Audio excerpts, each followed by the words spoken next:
आपके ढाबाओं की पहचान क्या है? मीडिया की टीआरपी या फिर लजीज खाने? सर्विस हमारे यहाँ की सबसे ज़्यादा फेमस है, उसके बाद टेस्ट आता है, फिर इन्वायरमेंट आता है। तीनों चीज़ में हम लोग अच्छा कर रहे हैं लोगों से, इसलिए हमको इसका जो है हमें फ़ायदा मिला और हमको अवार्ड मिला। तो आप अपने वक्त पे कब तक भरोसा एतमाद करते हैं? मैं जब तक चेंजिंग करता रहूँगा, जो नई डिमांड है उनको पूरा करता रहूँगा, मैं मार्केट में बना रहूँगा। जिस दिन मैं ब्रेक लगा लिया, ये हुआ कि मैं कंप्लीट हो गया, अब यहीं से बस अब मुझे कुछ नहीं करना, सिर्फ निकालना है, उस दिन मेरा टाइम पूरा हो जाएगा। एहतशाम भाई, स्वागत है आपका सत्य आज तक में। आए दिन आप किसी न किसी ज़रिए, किसी न किसी बहाने से मीडिया में सुर्खियों में रहते हैं, क्या वजह है इसकी? बस हम अपना काम कर रहे हैं और कुछ चीज़ें ऐसी आ जाती हैं कि आ जाते हैं बस। चलिए, अभी सबसे पहले मुबारकबाद आपको देंगे कि हमको जो आईकॉन ब्रांड का अवार्ड मिला है, इससे पहले कोई अवार्ड तो नहीं मिला। हाँ, लोग आते थे, कुछ इंटरव्यू वगैरह हुआ था, यही हुआ था। यहाँ जितने भी ढाबे हैं, यहाँ बहुत ढाबे हैं, तो मतलब ढाबों में ख़ास करके आपको ही अवार्ड सम्मान से क्यों नवाजा गया? अब आपके मतलब जो मीडिया में जो इतने एडवर्टाइज़ हैं या इसके अलावा आपके लजीज खाने हैं, मतलब कौन से ऐसे एतबार से आपको ही अवार्ड दिया गया? देखें, अवार्ड जो होता है वो तो उनका अपना तरीका होता है अवार्ड देने का। और चूँकि ये पॉपुलैरिटी बेसिस पे होता है, तो ये जिन्होंने अवार्ड दिया उनका 4th एडिशन था और पूरे इंडिया में वो अवार्ड बांटते रहते हैं। इस मरतबा भी उन्होंने 75 अवार्ड बांटे हैं।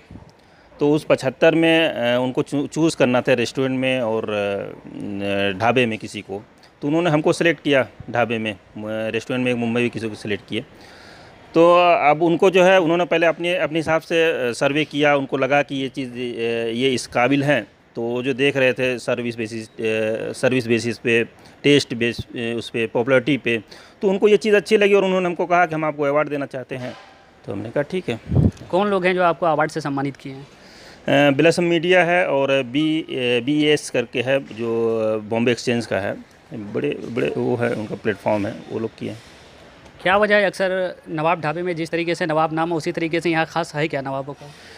नवाब ये है कि हम लोग ऐसा काम करते हैं जो दिल से करते हैं और हमेशा कंटिन्यू कुछ ऐसा किया जाता है जो कस्टमर को, जो आने वाले लोग हैं, उनको पसंद आए। जब इंसान घर से निकलता है, उनको एंजॉयमेंट करना होता है, तो उनको कुछ ऐसी ऐसी चीज़ें हम सर्व करते हैं जो उनको पसंद आती है और लोगों का जो है हुजूम बढ़ता जा रहा है और हम अपने काम में कामयाब होते जा रहे हैं। आपके ढाबाओं की पहचान क्या है? मीडिया की टीआरपी या फिर लजीज खाने? सर्विस हमारे यहाँ की सबसे ज़्यादा फेमस है, उसके बाद टेस्ट आता है, फिर इन्वायरमेंट आता है।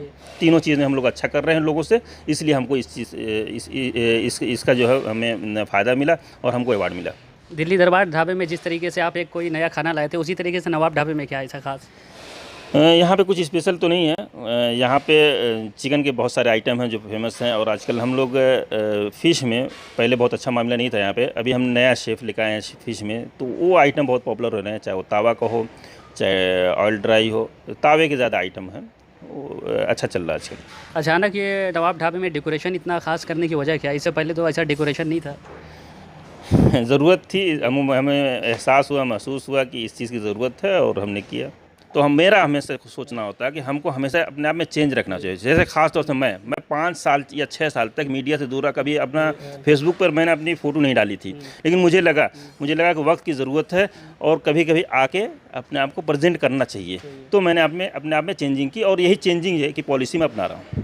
तो आप अपने वक्त पे कब तक भरोसा एतमाद करते हैं? मैं जब तक चेंजिंग करता रहूँगा, जो नई डिमांड है उनको पूरा करता रहूँगा, मैं मार्केट में बना रहूँगा। जिस दिन मैं ब्रेक लगा लिया, ये हुआ कि मैं कंप्लीट हो गया, अब यहीं से बस अब मुझे कुछ नहीं करना, सिर्फ निकालना है, उस दिन मेरा टाइम पूरा हो जाएगा। बताऊँ, अभी 1 महीना पहले की मुंबई से कस्टमर आए थे, बहुत नाम सुन के आए थे और हमारे वेटर ने उनको एक ऑर्डर निकाला, नवाबी तड़का।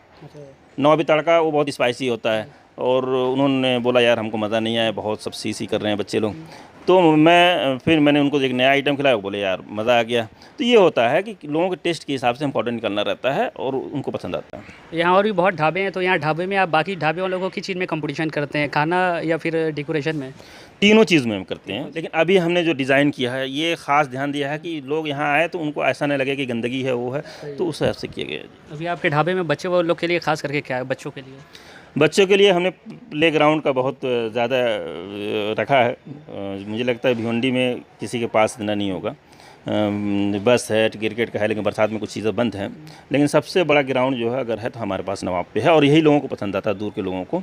और जब सैटरडे संडे को आप आएंगे तो लगेगा कि पूरा एक मेला लगा हुआ है और ज़्यादातर लोगों को यही चीज़ पसंद आती है कि वो उनको लगता है कि हम मेले में आए हुए हैं, उस तरह का माहौल एक बनता है। सूत्रों का से खबर है कि मतलब कुछ आप उनको डिस्काउंट नहीं देते हैं, बल्कि वो बहुत आते हैं खाने, फिर भी ऐसा क्यों?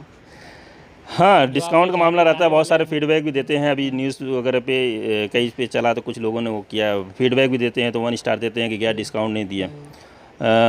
कुछ ज़्यादातर लोग नाराज़ होते हैं। तो ज़ाहिर सी बात है, अगर आप डिस्काउंट भी करोगे, अच्छी क्वालिटी भी दोगे, तो फिर आपको बचत नहीं होगी, तो आप अच्छी क्वालिटी नहीं दे पाओगे, ना अच्छी सर्विस दे पाओगे। सर्विस का भी इशू रहता है। अभी हमारे पास हम हमेशा 5-10 लोग एक्स्ट्रा लेके चलते हैं, इसलिए कि फास्ट सर्विस हो।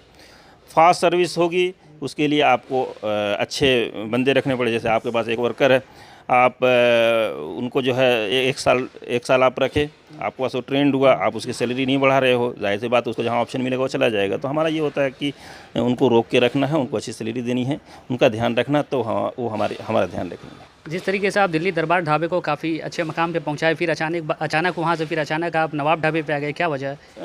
नवाब पे आना का ये था, यही स्ट्रक्चर बनाना था हमको। तो मेरे यहाँ कुछ भी होता है मैं खुद काम करता हूँ, कोई इंजीनियर नहीं होता, मेरी अपनी डिज़ाइन होती है। तो इसमें काफ़ी 3 तो महीना इसके बाद कौन से ढाबे का आपका कदम होगा? नहीं, मैंने अभी ये सोच रखा है कि अभी 2-4 साल तो मुझे नहीं लगता कि मैं कुछ भी करना मुनासिब समझूंगा। मुझे लगता है कि बस 2 बहुत है, और इंसान को उतनी मेहनत करनी चाहिए जितना उसकी कैपेसिटी है। ये थे एहतेशाम भाई, जो दिल्ली दरबार ढाबा छोड़ते हुए आप नवाब ढाबे के काफ़ी पीछे मेहनत कर रहे हैं। ऐसे हम आपको खबरों के पीछे की वो खबर दिखाएंगे, जिससे आप बाखबर सिर्फ आप देखते रहिए सत्य आज तक फ्रॉम भिवंडी।